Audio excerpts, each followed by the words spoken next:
So many moons ago, there's a gentleman who grew up in Wamego, Kansas, that went on to work for Hallmark in Kansas City, and he amassed a huge collection of Hallmark goods for The Wizard of Oz. Back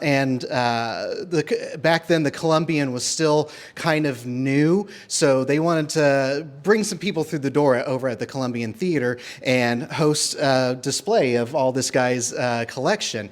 And little did we know that thousands upon thousands of people would come to Wamego, Kansas just to see that one exhibit. Wow. So from there, that kind of, tickled some brains, and there's like, we might have something here, which then kind of led to the Oz Museum, and in 2003 is when it opened. So that's why Wamego and kind of how this kind of kicked off. No kidding.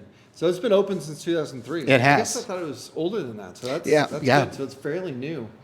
No, that's interesting. So Wamego just became the place on the map. It did. And, obviously with, the initial thousands of people that showed up, that brought a boost to the economy here, right? Sure. And, Wamego is a small town of about 5,000 people. Not many small towns, let alone Kansas, across the United States of this size are thriving. So really, this has brought a tremendous boost to the economy and, has helped Wamego thrive throughout the years.